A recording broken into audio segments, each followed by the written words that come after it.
বিসমিল্লাহির রহমানির রহিম। মাননীয় সভাপতি, জাতিসংঘের সাধারণ পরিষদের সভাপতি নির্বাচিত হওয়ায় প্রথমেই আপনাকে আন্তরিক অভিনন্দন জানাচ্ছি। আমি আশ্বস্ত করছি যে আপনার এই দায়িত্ব পালনকালে বাংলাদেশ প্রতিনিধি দল আপনাকে পূর্ণাঙ্গ সহযোগিতা প্রদান করবে। জাতিসংঘের ম্যান্ডেটকে সমুন্নত রেখে বৈশ্বিক সংকটসমূহ নিরসনে মহাসচিব অ্যান্টোনিও গুতেরেসের দৃঢ় প্রতিজ্ঞ সাফল্যমণ্ডিত নেতৃত্বের জন্য তাকেও জানাই আন্তরিক সাধুবাদ। সামিট অব দ্য ফিউচার আয়োজনে আমি মহাসচিবের দূরদর্শী ভূমিকার বিশেষ প্রশংসা করছি। সম্মেলনে যে pact for the future and declaration on future generations সর্বসম্মতভাবে গৃহীত হয়েছে, তা এজেন্ডা 2030 পরবর্তী বৈশ্বিক উন্নয়ন কর্মপন্থা নির্ধারণে বিশেষ সহায়ক হবে বলে আমি মনে করি।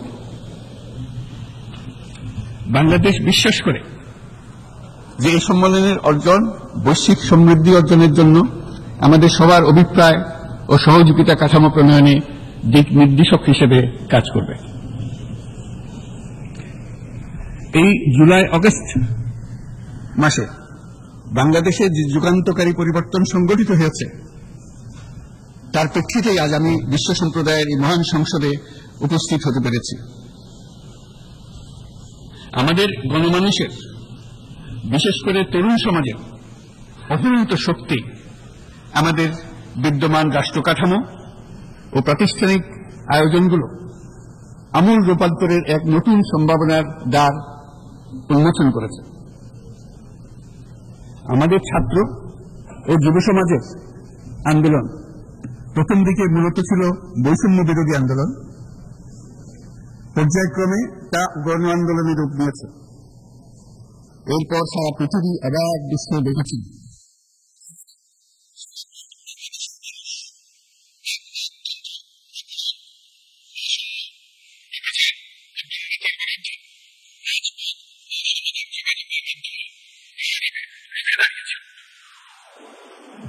আমাদের ছাত্র জনতা তাদের অদম্য সংকল্প ও প্রত্যয়ের মাধ্যমে একটি স্বৈরাচারী ও গণতান্ত্রিক শাসন ব্যবস্থা থেকে আমাদের মুক্তি এনে দিয়েছে। তাদের এই সংকল্পের মধ্যেই আমাদের দেশের ভবিষ্যৎ নিহিত, যা এই দেশকে বিশ্ব সম্প্রদায়ের মাঝে একটি দায়িত্বশীল জাতির মর্যাদায় উন্নত করবে বলে আমি বিশ্বাস করি। এই গণ আন্দোলন রাজনৈতিক অধিকার ও উন্নয়নের সুবিধাবঞ্চিত বাংলাদেশের আপামর জনসাধারণকে ঐক্যবদ্ধ করেছে। বাংলাদেশের মানুষ উন্নয়ন কর্মকাণ্ডকে অন্তর্ভুক্তিমূলক অংশীদারিত্ব রূপে দেখতে চেয়েছিল। আমাদের জনগণ একটা ন্যায্য, অন্তর্ভুক্তিমূলক ও কার্যকর গণতন্ত্রের জন্য লড়াই করেছে, যার জন্য আমাদের নতুন প্রজন্ম জীবন উৎসর্গ করেছে। আমাদের এই তরুণীরা যে প্রজ্ঞা, সাহস ও প্রত্যয় দেখিয়েছে তা আমাদের অভিভূত করেছে, সারা বিশ্ববাসীকে অভিভূত করেছে। বন্দুকের গুলি উপেক্ষা করে বুক পেতে দাঁড়িয়ে গিয়েছিল আমাদের এই তরুণরা। অবৈধ রাষ্ট্র ক্ষমতার বিরুদ্ধে প্রবলভাবে সোচ্চার হয়েছিল আমাদের তরুণ তরুণীরা, স্কুল পড়ুয়া কিশোর কিশোরীরা। তারা নিঃসঙ্গ চিত্তে উৎসর্গ করেছিল তাদের জীবন। শত শত মানুষ চিরতরে হারিয়েছে তাদের দৃষ্টিশক্তি। আমাদের মায়েরা, দিনমজুরেরা ও শহরের অগণিত মানুষ তাদের সন্তানদের কাঁধে কাঁধ মিলিয়ে নেমেছিল রাজপথে। তপ্ত রোদ, বৃষ্টি, মৃত্যু ভয়কে তোয়াক্কা না করে তারা সত্য ও ন্যায়সঙ্গত আকাঙ্ক্ষার বিরুদ্ধে দীর্ঘকালব্যাপী রাষ্ট্রযন্ত্রকে পরিচালনা করার অশুভ ষড়যন্ত্রকে পরাভূত করেছিল। জনগণের এই আন্দোলনে আমাদের জানা মতে প্রায় 800-এরও বেশি জীবন আমরা হারিয়েছি স্বৈরাচারী শক্তির হাতে। উদারনীতি, বহুত্ববাদ ও ধর্মনিরপেক্ষতার উপর মানুষের গভীর বিশ্বাস থেকেই বাংলাদেশ রাষ্ট্রের অভ্যুদয় হয়েছিল। 1971 সালে যে মূল্যবোধকে বুকে ধারণ করে আমাদের গণমানুষ যুদ্ধ করেছিল, সেই মূল্যবোধকে বহু বছর পরে আবার জেনারেশন জি, যে প্রজন্ম জি, নতুনভাবে আমাদেরকে দেখতে শিখিয়েছে। এরকমটি আমরা দেখেছিলাম 1952 সালের ভাষা আন্দোলনে, বাংলাকে মাতৃভাষা হিসেবে প্রতিষ্ঠার সময়। বাংলাদেশের এই অভ্যুত্থান আগামী দিনগুলোতে বিশ্বের বিভিন্ন প্রান্তে মানুষকে মুক্তি ও ন্যায় বিচারের পক্ষে দাঁড়াতে প্রেরণা যোগাবে। আমাদের মুক্তি ও গণতান্ত্রিক আকাঙ্ক্ষাকে বাস্তবে রূপ দিতে আমি তাই আজ বিশ্ব সম্প্রদায়কে আমাদের নতুন বাংলাদেশের সঙ্গে সম্পৃক্ত হওয়ার উদ্যত্ত আহ্বান জানাচ্ছি। মাননীয় সভাপতি, যে রাষ্ট্র কাঠামো দুঃসহ হয়ে গেছে, তার পুনর্গঠনের জন্য আমাদের তরুণরা, দেশের আপামর জনসাধারণ একমত হয়ে আমার এবং আমার উপদেষ্টা পরিষদের উপর আস্থা রেখে সরকার পরিচালনার এক মহান দায়িত্ব আমাদের উপর ন্যস্ত করেছে। এই দায়িত্ব গ্রহণের পর আমরা গভীর বিস্ময় ও হতাশার সঙ্গে মুখোমুখিভাবে দেখতে পাচ্ছি কিভাবে সর্বগ্রাসী দুর্নীতি একটি কার্যকর গণতান্ত্রিক ব্যবস্থাকে ধ্বংসস্তূপে পরিণত করেছে, কিভাবে রাষ্ট্রের মূল প্রতিষ্ঠানগুলোকে নির্মমভাবে দলীয়করণের আবর্তে বন্দী করে রাখা হয়েছিল, কিভাবে জনগণের অর্থকে লুটপাট করা হয়েছিল, কিভাবে একটি বিশেষ স্বার্থান্বেষী গোষ্ঠী সমস্ত ব্যবসা বাণিজ্যকে অন্যায়ভাবে নিজেদের হাতে কুক্ষিগত করে দেশের সম্পদ অবাধে বিদেশে পাচার করে দিয়েছে। এক কথা, কিভাবে প্রত্যেকটি পর্যায়ে ন্যায়, নীতি ও নৈতিকতা অদৃশ্য হয়ে গিয়েছিল। এরকম এক অবস্থায় দেশকে পুনর্গঠন এবং জনগণের জনসিত রাষ্ট্র ব্যবস্থা প্রতিষ্ঠিত করার জন্য আমাদের উপর দায়িত্ব প্রদান করা হয়েছে। অতীতের ভুলগুলোকে সংশোধন করে একটা প্রতিযোগিতামূলক ও শক্তিশালী অর্থনীতি এবং ন্যায়ভিত্তিক সমাজ ব্যবস্থা গড়ে তোলাই এই মুহূর্তে আমাদের মূল লক্ষ্য। বর্তমান পরিবর্তিত পরিস্থিতিতে সকল রাজনৈতিক দল এখন স্বাধীনভাবে তাদের মতামত প্রকাশ করতে পারছে। যেসব ব্যক্তি বা প্রতিষ্ঠান সিদ্ধান্ত গ্রহণ করার প্রক্রিয়া সম্পৃক্ত, তাদের প্রত্যেকের জবাবদিহিতা নিশ্চিত করা আমাদের অগ্রাধিকার। মানুষের মৌলিক অধিকারকে সমুন্নত সুরক্ষিত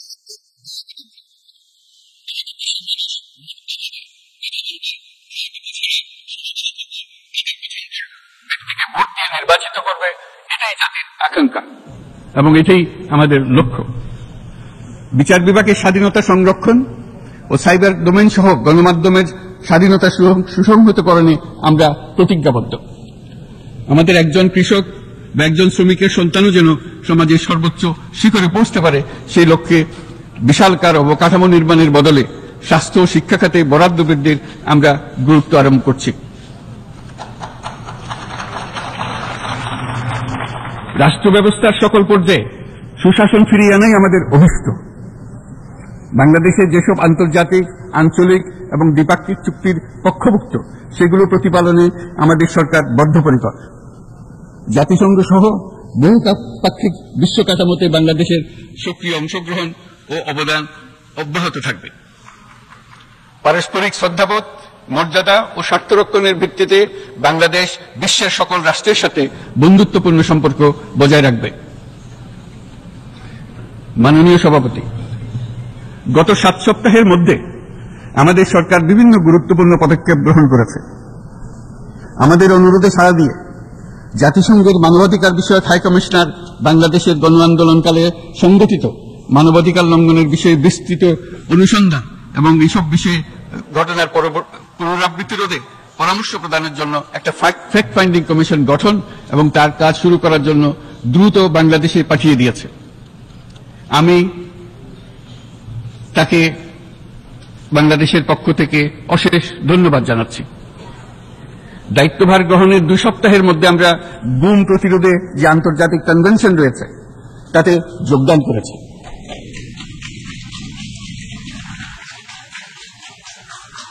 এর আশু বাস্তবায়নের জন্য প্রয়োজনীয় দেশীয় আইন ও বিধি প্রণয়নে আমরা এখন প্রক্রিয়া শুরু করেছি। বাংলাদেশে গত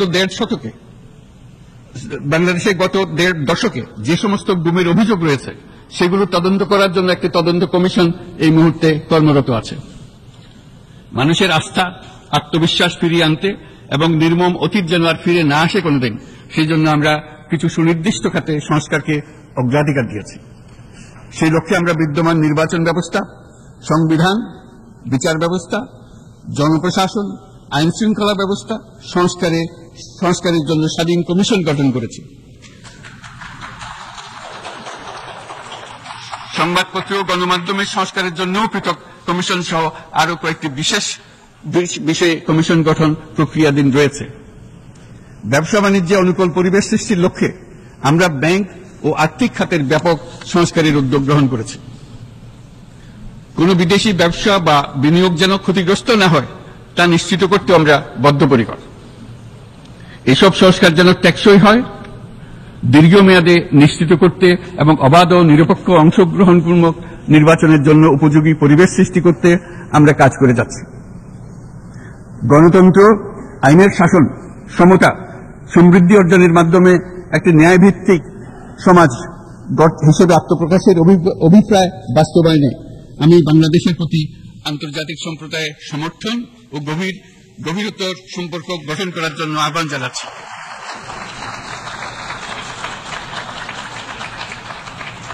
মাননীয় সভাপতি, বাংলাদেশ মনে করে যে শান্তি রক্ষা ও সংঘাত মোকাবেলা জনগণের সমৃদ্ধি নিশ্চিত করার মূল চালিকা শক্তি। সাম্প্রতিক বিপ্লবকালে আমাদের ইতিহাসের সবচেয়ে কঠিনতর সময়ে জনগণের মুক্তির আকাঙ্ক্ষা পূরণে তাদের পাশে দৃঢ়ভাবে দাঁড়িয়ে আমাদের সাহসী সশস্ত্র বাহিনী সমূহ আরও একবার শান্তির প্রতি তাদের অঙ্গীকার প্রমাণ করেছে। এটা সম্ভব হয়েছে শান্তি রক্ষায় আমাদের অঙ্গীকারের কেন্দ্রবিন্দুতে মানবাধিকারকে স্থান দেওয়ার ফলে। জাতিসংঘের পিস বিল্ডিং কমিশনের সূচনা লগ্ন থেকেই শান্তি রক্ষার মতো শান্তি বিনির্মাণেও বাংলাদেশ সমান অঙ্গীকার ব্যক্ত করে এসছে। আমাদের দিনগুলোতে আমরা জাতিসংঘের শান্তি রক্ষা কার্যক্রমে আমাদের মূল্যবোধ ভিত্তিক অবদানের ধারাবাহিকতা রক্ষা, সমুন্নত ও প্রসারিত করতে বদ্ধপরিকর। জাতিসংঘের শান্তি রক্ষা কার্যক্রমে অবদানকারী তৃতীয় বৃহত্তম রাষ্ট্র হিসেবে বাংলাদেশ এখন পর্যন্ত 43টি দেশে 63টি মিশনে শান্তিরক্ষী প্রেরণ করেছে।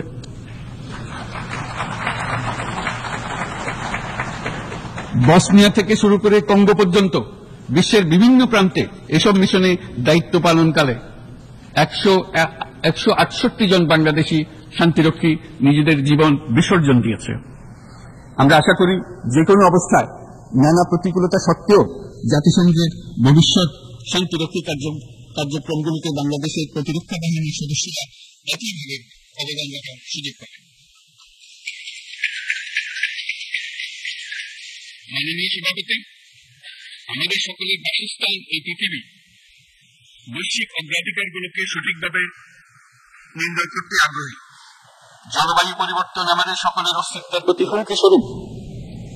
এই গ্রীষ্মে সর্বকালের রেকর্ড ভঙ্গকারী তাপদাহ আমাদের জলবায়ুজনিত পরিবর্তনের কথা স্পষ্টভাবে স্মরণ করিয়ে দিয়েছে। আমাদের যা প্রয়োজন তা হল জলবায়ু সম্পর্কিত ন্যায় বিচার, যাতে করে দায়িত্বজ্ঞানহীন সিদ্ধান্ত, উদাসীন আচরণ কিংবা এর মাধ্যমে সাধিত ক্ষতির বিষয়ে যারা সংশ্লিষ্ট তাদের দায়বদ্ধ করা যায়। জলবায়ু পরিবর্তনজনিত দীর্ঘমেয়াদী প্রভাবগুলো অপূরণীয় ক্ষতির কারণ হয়ে দাঁড়িয়েছে।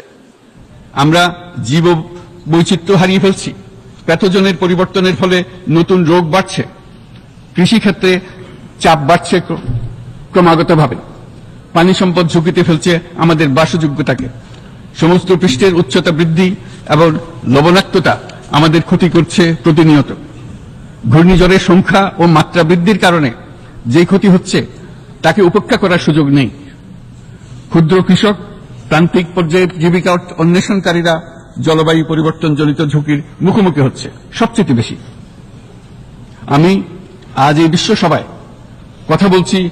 যখন কথা বলছি তখন বাংলাদেশের পূর্বাঞ্চলে 50 লাখেরও অধিক মানুষ তাদের জীবদ্দশায় হওয়া সবচেয়ে ভয়াবহ বন্যা মোকাবেলা করে যাচ্ছে। মহাসচিব গুতেরেস আমাদেরকে দেখিয়েছেন যে বিদ্যমান পরিক্রমা অব্যাহত থাকলে বিশ্বের গড় তাপমাত্রা 2.7 ডিগ্রি সেলসিয়াস বৃদ্ধির দিকে অগ্রসর হতে থাকবে। তাই বাংলাদেশের মতো জলবায়ু ঝুঁকিতে থাকা দেশগুলোতে অভিযোজনের জন্য ব্যাপক বিনিয়োগের আহ্বান জানাচ্ছি।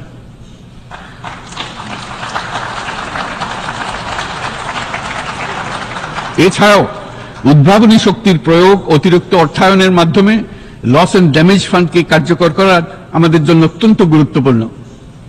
একইভাবে আমাদের প্রয়োজন প্রযুক্তির সহজলভ্যতা, সক্ষমতা বৃদ্ধি। নির্দিষ্ট করে বললে আমাদের দরকার জীবন রক্ষাকারী প্রযুক্তি, বিশেষত কৃষি, পানি এবং জনস্বাস্থ্য খাতে, যেখানে ক্ষুদ্র ক্ষুদ্র উদ্ভাবন এবং সমাধানসমূহ ঝুঁকিতে থাকা জনগোষ্ঠীকে রক্ষা করতে পারে। জলবায়ু সংকটের মোকাবেলা এবং বৈশ্বিক অর্থনীতি সুসংহতকরণে আমাদের যুগপৎভাবে কাজ করতে হবে। বিশ্ব সম্প্রদায় এখন কার্বন মুক্ত পৃথিবী গড়ে তুলতে মনোযোগী হচ্ছে। বিশ্বের অধিকাংশ মানুষকে এই ধরনের পরিবর্তনের সুফলভোগী করতে হলে নেট জিরো পৃথিবীর দিকে আমাদেরকে অগ্রসর হতে হবে। বাংলাদেশের মতো দেশগুলোকে সাথে নিয়ে যেতে হবে। তা না হলে পারস্পরিক দায়িত্ববোধের মাধ্যমে পারস্পরিক সমৃদ্ধি অর্জনে আমাদের সার্বজনীন অঙ্গীকার পূরণে পিছিয়ে পড়ব আমরা। এই ক্ষেত্রে আমি বিশ্বাস করি সমগ্র বিশ্ব একসাথে ৩-০ লক্ষ্য অর্জনের ধারণা বিবেচনা করে দেখতে পারে, যার মাধ্যমে আমরা শূন্য দারিদ্র, শূন্য বেকারত্ব এবং শূন্য নেট কার্বন নিঃসরণ অর্জন করতে পারি। যেখানে পৃথিবীর প্রতিটি তরুণ তরুণী চাকরি প্রার্থী না হয়ে বরং উদ্যোক্তা হিসেবে নিজেকে প্রতিষ্ঠিত করার সুযোগ পাবে। তারা যেন এই সম্পদের সীমাবদ্ধতা সত্ত্বেও নিজ নিজ সৃজনশীলতার বিকাশ করতে পারে, যেখানে একটি ব্যবসায়িক উদ্যোগ সামাজিক সুফল, অর্থনৈতিক মুনাফা এবং প্রকৃতির প্রতি দায়িত্বশীলতার মধ্যে একটি চমৎকার ভারসাম্য আনতে পারে, যেখানে সামাজিক ব্যবসার মাধ্যমে যে কোনো ব্যক্তি ভোগবাদী জীবনধারা থেকে উত্তরণ করে সামাজিক ও অর্থনৈতিক পরিবর্তনের সৃজনশীল শক্তি হিসেবে নিজেকে প্রতিষ্ঠিত করতে পারে।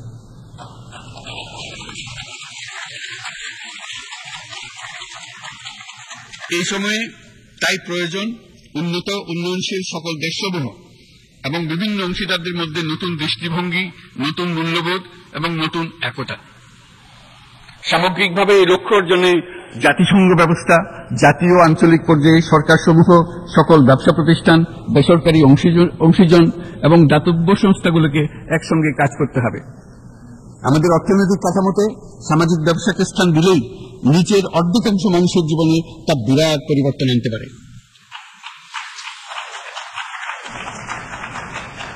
এই পদক্ষেপ একই সঙ্গে জলবায়ুর ধ্বংসাত্মক গতিকে সফলভাবে রোধ করতে পারে এবং বাজার ব্যবস্থার মাধ্যমেই এই মীমাংসা হতে পারে। এ বিষয়ে আমি মহাসচিব গুতেরেসের বিশেষ দৃষ্টি আকর্ষণ করছি। মাননীয় সভাপতি,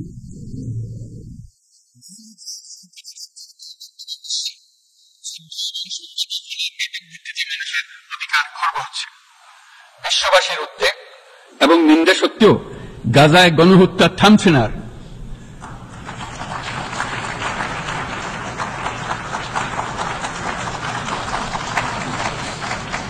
ফিলিস্তিনের মতো বিদ্যমান বাস্তবতা কেবল আরব কিংবা মুসলমানদের জন্যই উদ্বেগজনক নয়, বরং তা সমগ্র মানব জাতির জন্যই উদ্বেগের বিষয়।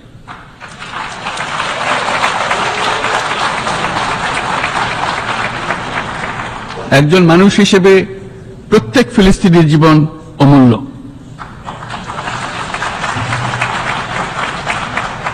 ফিলিস্তিনের জনগণের বিরুদ্ধে যে মানবতা বিরোধী অপরাধ হচ্ছে তার জন্য সংশ্লিষ্ট সকলকে দায়বদ্ধ করতে হবে।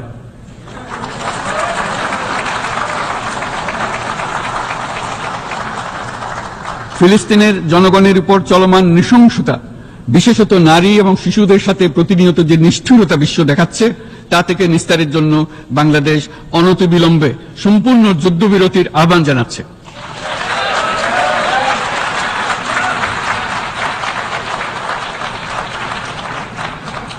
দ্বিরাষ্ট্রভিত্তিক সমাধানেই মধ্যপ্রাচ্যে টেকসই শান্তি আনতে পারবে। তাই জাতিসংঘ সহ আন্তর্জাতিক সম্প্রদায়ের সকলকে এর বাস্তবায়নের জন্য এখনই উদ্যোগ নিতে আহ্বান জানাচ্ছি।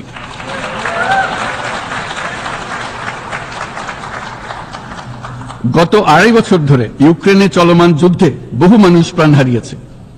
এই যুদ্ধের প্রভাব সর্বব্যাপী, এমনকি বাংলাদেশের অর্থনীতিতেও এর নেতিবাচক প্রভাব আমরা অনুভব করছি। আমরা তাই উভয় পক্ষকে সংলাপে বসে বিরোধ নিরসনের মাধ্যমে যুদ্ধের অবসান ঘটানোর আহ্বান জানাচ্ছি। মাননীয় সভাপতি, বাংলাদেশ গত 7 বছর যাবৎ মিয়ানমার হতে আগত 12 লাখেরও বেশি রোহিঙ্গাদের মানবিক কারণে আশ্রয় দিয়ে আসছে। এর ফলে আমরা বিরাট সামাজিক, অর্থনৈতিক, পরিবেশগত ক্ষতির সম্মুখীন হচ্ছি। মিয়ানমারের অভ্যন্তরীণ সমস্যা থেকে সৃষ্ট এই সংকট বাংলাদেশ ও আমাদের অঞ্চলের জন্য প্রথাগত ও অপ্রথাগত উভয় ধরনের নিরাপত্তা ঝুঁকির কারণ হয়ে দাঁড়িয়েছে। মিয়ানমার থেকে বাংলাদেশে বলপূর্বক বাস্তুচ্যুত রোহিঙ্গাদের সহায়তা করতে আমরা অঙ্গীকারবদ্ধ। আমরা রোহিঙ্গাদের জন্য মানবিক সহায়তা কার্যক্রম চালু রাখা এবং তাদের টেকসই প্রত্যাবর্তন নিশ্চিত করার উদ্দেশ্যে আন্তর্জাতিক সম্প্রদায়ের পর্যাপ্ত সহায়তা অব্যাহত রাখার আহ্বান জানাচ্ছি। রোহিঙ্গাদের সাথে সংগঠিত হওয়া ব্যাপক ভিত্তিক মানবাধিকার লঙ্ঘনের জন্য আন্তর্জাতিক বিচার আদালত এবং আন্তর্জাতিক অপরাধ আদালতে চলমান বিচার প্রক্রিয়ার মাধ্যমে ন্যায় বিচার নিশ্চিত করাও সমানভাবে গুরুত্বপূর্ণ। রোহিঙ্গারা যাতে নিজ দেশে স্বাধীন এবং মর্যাদাপূর্ণ জীবন যাপন করতে পারে সেই লক্ষ্যে অনুকূল পরিবেশ তৈরিতে জাতিসংঘ অন্যান্য আন্তর্জাতিক প্রতিষ্ঠানের ধারাবাহিক প্রচেষ্টার প্রশংসা দাবিদার। এই লক্ষ্যে রোহিঙ্গারা যাতে পর্যাপ্ত নিরাপত্তা ও অধিকার নিশ্চিত করে তাদের নিজ ভূমি রাখাইনে ফিরে যেতে পারে তার পথ সুগম করা অত্যন্ত দরকার। মিয়ানমারে প্রতিনিয়ত পরিবর্তনশীল অবস্থা বিবেচনা রেখে বাংলাদেশ আন্তর্জাতিক সম্প্রদায়ের সাথে একযোগে রোহিঙ্গাদের নিজ দেশে মর্যাদাপূর্ণ টেকসই প্রত্যাবর্তনের জন্য পরিবেশ সৃষ্টিতে কাজ করতে প্রস্তুত। মাননীয় সভাপতি, রাজনৈতিক মুক্তি এবং সামাজিক অর্থনৈতিক জাগরণ ব্যতীত শান্তি ও নিরাপত্তা নিশ্চিতে সাফল্য অর্জন করা সম্ভব নয়। প্রায় 1 দশক পূর্বে বিশ্ব সম্প্রদায় সর্বসম্মতক্রমে এজেন্ডা 2030 প্রণয়ন করেছিল। আমরা সবাই আমাদের সামষ্টিক আকাঙ্ক্ষা ও বিশ্বাস অর্পণ করেছি এই সার্বজনীন টেকসই উন্নয়ন অভিষ্টগুলো অর্জনে। সার্বিকভাবে মাত্র 17% এই লক্ষ্যমাত্রা অর্জন হয়েছে। এক্ষেত্রে অনেক উন্নয়নশীল রাষ্ট্র আরো পিছিয়ে আছে। উন্নয়নশীল দেশগুলোকে এসডিজি অর্থায়নের বছরে প্রায় 2.5 থেকে 4 ট্রিলিয়ন মার্কিন ডলারের সমান ঘাটতি মোকাবেলা করতে হচ্ছে। উন্নয়নশীল বিশ্বের ঋণের বোঝা, ক্ষয়িষ্ণু আর্থিক সক্ষমতা এবং জলবায়ু পরিবর্তনের ক্ষতিকর প্রভাবের কারণে বাংলাদেশের মতো দেশগুলিতে বেশি ঝুঁকিতে রয়েছে। আমরা আশা করি উন্নয়নের জন্য অর্থায়ন সংক্রান্ত 4র্থ আন্তর্জাতিক সম্মেলনে এই ধরনের জটিল এবং কাঠামোগত সমস্যাগুলোর দিকে নজর দেওয়া হবে। বহুপাক্ষিক আর্থিক প্রতিষ্ঠানগুলোকে বিভিন্ন লক্ষ্যে নিয়ে কাজ করতে হবে যাতে সকল রাষ্ট্র সমানভাবে সম্পদ ও সুযোগের ব্যবহার করতে পারে। তারা নিজেদের কর্মসূচিতে সামাজিক ব্যবসাকে গুরুত্বপূর্ণ ভূমিকা দিতে পারে যাতে নিম্ন আয়ের দেশগুলোর বাস্তবতাকে বিশেষভাবে মোকাবেলা করা যায়, যা ব্যবসায়ী উদ্যোগ এবং ব্যক্তির সৃজনশীলতাকে উদ্বুদ্ধ করে, যা বঞ্চিত জনগোষ্ঠীকে বিশালভাবে সহায়তা করে। এই ক্ষেত্রে অবৈধ অর্থের প্রবাহ এবং উন্নয়নশীল দেশগুলো থেকে সম্পদ পাচার বন্ধ করা অত্যন্ত আবশ্যক। উন্নয়নশীল দেশগুলো থেকে পাচার হয়ে যাওয়া সম্পদ ফেরত আনার জন্য আন্তর্জাতিক সহযোগিতা জোরদার করতে হবে। আমরা আশা করি কর ফাঁকি রোধে আন্তর্জাতিক কর কনভেনশন অতি শীঘ্রই গৃহীত হবে। মাননীয় সভাপতি, আমরা যে নিবিড়ভাবে সংযুক্ত বিশ্বে বসবাস করছি সেখানে অভিবাসন এবং মানুষের অবাধ প্রবাহ এক অলঙ্ঘনীয় বাস্তবতা। বাংলাদেশী নাগরিকরা প্রতিনিয়ত বিভিন্ন দেশে অভিবাসী হিসেবে যাচ্ছেন। তারা বিভিন্ন দেশে তাদের কর্মসংস্থানের সন্ধানে আছেন। বিশ্বের বিভিন্ন প্রান্তে এই মুহূর্তে প্রায় 1.5 কোটি প্রবাসী বাংলাদেশী আছেন। সকলের জন্য অভিবাসনের উপযোগিতা নিশ্চিত করতে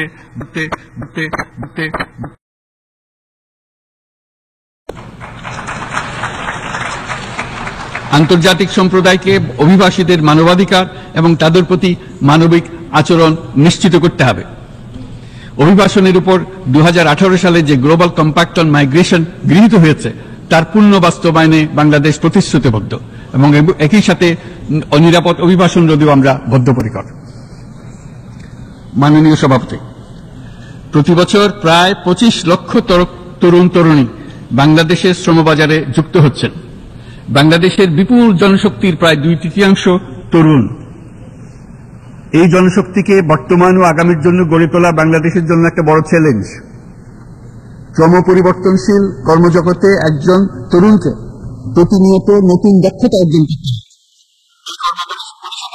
এই কর্মপরিবেশের সাথে মানিয়ে নেওয়া শিখতে হয়। এই জন্য বাংলাদেশ যখন মধ্যম আয়ের দেশ হিসেবে উন্নতি হচ্ছে, তখন আমরা শিক্ষা এবং প্রযুক্তিগত সহায়তা লাভের উপর বিশেষ জোর দিচ্ছি। এবার কৃত্রিম বুদ্ধিমত্তার বিষয়ে আসি। কৃত্রিম বুদ্ধিমত্তার অভাবনীয় বিকাশ এবং এর বহুমাত্রিক প্রয়োগে বাংলাদেশ বিশেষভাবে আগ্রহী। আমাদের তরুণ সমাজ জেনারেটিভ আর্টিফিশিয়াল ইন্টেলিজেন্সের সম্ভাবনা নিয়ে উচ্ছ্বসিত। একজন বিশ্ব নাগরিক হিসেবে তারাও চায় নতুন পৃথিবীতে নিয়োজিত হতে, কর্মক্ষম হিসেবে নিজেকে গড়ে তুলতে। বাংলাদেশের মতো বৃহৎ তরুণ জনগোষ্ঠীর দেশ যাতে কৃত্রিম বুদ্ধিমত্তার প্রয়োগজনিত অর্জিত সুফল থেকে পিছিয়ে না পড়ে, বিশ্ব সম্প্রদায়কে তা নিশ্চিত করতে হবে। একই সঙ্গে নিশ্চিত করতে হবে যেন কৃত্রিম বুদ্ধিমত্তার কারণে কর্মক্ষেত্রে মানুষের চাহিদা ক্রমাগতভাবে সংকুচিত হয়ে না যায়। এই প্রসঙ্গে আমি উল্লেখ করি যে আমরা ভিন্ন একটা ইন্টেলিজেন্স, অটোনোমাস ইন্টেলিজেন্স, অর্থাৎ যে কৃত্রিম বুদ্ধিমত্তা নিজেই নিজের কৃত্রিম বুদ্ধিমত্তাকে সম্প্রসারিত করতে পারে মানুষের কোনো হস্তক্ষেপ ছাড়াই, তার ব্যাপারে আমরা বৈজ্ঞানিকদের দৃষ্টি আকর্ষণ করতে চাই। তারা যেন এই ক্ষেত্রে অগ্রসর হওয়ার আগে মানুষের উপরে প্রভাব সম্বন্ধে নিশ্চিত হয়ে অগ্রসর হন। আমাদের ধারণা অটোনোমাস ইন্টেলিজেন্স মানুষের অস্তিত্বকে বিপন্ন করে তুলতে পারে, কাজে এই ব্যাপারে আমাদের সম্পূর্ণ সজাগ থাকতে হবে। মাননীয় সভাপতি, আমাদের আসলে দরকার নতুন ধরনের সহযোগিতা কাঠামো, যেখানে বৈশ্বিক ব্যবসা ও জ্ঞানের অধিকারী গোষ্ঠী মানুষের চাহিদাগুলোকে যথাযথভাবে অনুধাবন করবে। আন্তর্জাতিক সহযোগিতার মাধ্যমে উন্নয়নশীল দেশগুলোর জন্য এমন একটি রূপান্তরকারী ব্যবস্থা তৈরি করতে হবে যা কর্মসংস্থান, আর্থসামাজিক প্রতিকূলতা বা জীবিকার জন্য যুৎসই সমাধান নিশ্চিত করবে। মাননীয় সভাপতি, আমাদের প্রচেষ্টা, সক্ষমতা এবং সম্পদ একত্রীকরণের মাধ্যমে সকলের সামর্থ্য, উদ্ভাবনী শক্তি এবং সমৃদ্ধিকে কাজে লাগাতে হবে। আর্থসামাজিক উন্নয়ন এবং জলবায়ু সহনশীলতা নিয়ে আমরা প্রতিনিয়ত যে প্রতিকূলতার সম্মুখীন হচ্ছি, সম্মিলিত উদ্যোগের মাধ্যমে তার মোকাবেলা করতে হবে।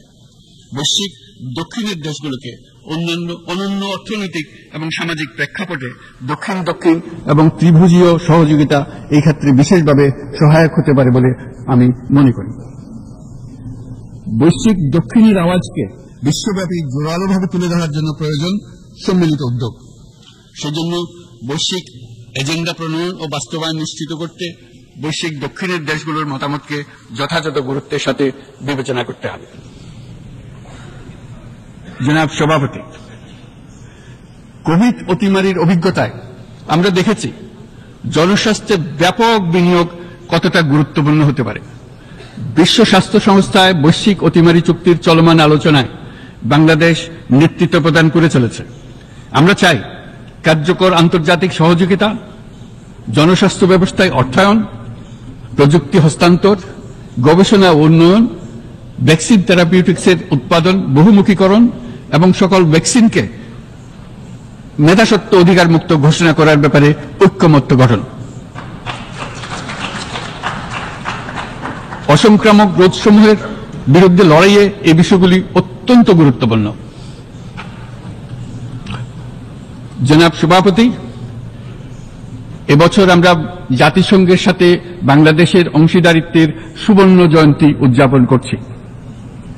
গত 50 বছর ছিল আমাদের জন্য একটা পারস্পরিক শিক্ষণীয় সম্মিলিত যাত্রা। সীমিত উপায়ে বাংলাদেশ বৈশ্বিক শান্তি ও নিরাপত্তা, মানবাধিকার প্রতিষ্ঠায় ধারাবাহিকভাবে অবদান রেখে আসছে। আমাদের সমন্বিত প্রয়াসের পেছনে আছে সত্যিকার অর্থে একটি নিয়মভিত্তিক বৈশ্বিক ব্যবস্থা গড়ে তোলা। এই প্রসঙ্গে উদাহরণ হিসেবে আমি স্মরণ করছি 1999 সালে জাতিসংঘ সাধারণ পরিষদে ক্ষুদ্র ঋণের উপর গৃহীত রেজুলেশনের কথা। সেই সময় জাতিসংঘ 2005 সালকে ইয়ার অফ মাইক্রোক্রেডিট ঘোষণা করেছিল, যার ফলে ক্ষুদ্র ঋণ বিশ্বব্যাপী সম্প্রসারিত হওয়ার সুযোগ পেয়েছিল। একই সময়ে বাংলাদেশের উদ্যোগে গঠিত হয়েছিল ফ্রেন্ডস অব মাইক্রোক্রেডিট। 2001 সাল থেকে সাধারণ পরিষদে কালচার অফ পিস সংক্রান্ত বাৎসরিক যে রেজলিউশন গৃহীত হয়ে আসছে, বা নিরাপত্তা পরিষদে নারী, শান্তি ও নিরাপত্তা সংক্রান্ত যে 1325 নম্বর রেজলিউশন গৃহীত হয়েছিল তা বাংলাদেশের বিশ্বজনীন উদ্যোগগুলোর প্রতিফলন এবং অবদান। মাননীয় সভাপতি, আজ এই মহান বিশ্বসভায় বিশ্ব নেতৃবৃন্দের উপস্থিতিতে প্রতিধ্বনিত হচ্ছে শান্তি, নিরাপত্তা, ন্যায় বিচার প্রতিষ্ঠা এবং সম্পদের সুষম বন্টনের মাধ্যমে সকলের অন্তর্ভুক্তি নিশ্চিত করার আহ্বান। সদস্য রাষ্ট্র হিসেবে আমাদের প্রত্যেককে আজ গভীরভাবে অনুধাবন করতে হবে কিভাবে আমরা নারী পুরুষ সকলের জন্য ও আগামীর দিনগুলোতে উদ্যোক্তা হবার সমান সুযোগ সৃষ্টি এবং তাদের ক্ষমতায়ন নিশ্চিত করতে পারি। সকল বৈশ্বিক সমস্যার সমাধানের জন্য আমাদের সবার হাতে যথেষ্ট সক্ষমতা, সম্পদ এবং উপায় রয়েছে। আসুন আমরা জাতীয় বা আন্তর্জাতিক যেসব প্রতিশ্রুতি দিয়েছি তা বাস্তবায়ন করি এবং অর্থনৈতিক ক্ষেত্রে সামাজিক ব্যবসার ধারণা প্রতিষ্ঠিত করে সকল প্রকার বৈষম্য অসমতার অবসানে ঐক্যবদ্ধভাবে আমরা কাজ করি। বাংলাদেশের তরুণরা প্রমাণ করেছে যে মানুষের স্বাধীনতা, মর্যাদা ও অধিকার সমুন্নত রাখার অভিপ্রায় কোনো উচ্চাভিলাষ নয়, বরং এটা সকলের নিশ্চিত প্রাপ্য। আজ এই মহান সমাবেশে আপনাদের উপস্থিতিতে শান্তি, সমৃদ্ধি ও ন্যায় বিচার নিশ্চিত করতে আন্তর্জাতিক, আঞ্চলিক এবং জাতীয় পর্যায়ে বাংলাদেশে তার ভূমিকাকে ক্রমাগতভাবে জোরদার করার নিশ্চয়তা দিচ্ছে। আজ আপনাদের সবাইকে শুভেচ্ছা জানাচ্ছি, ধন্যবাদ জানাচ্ছি।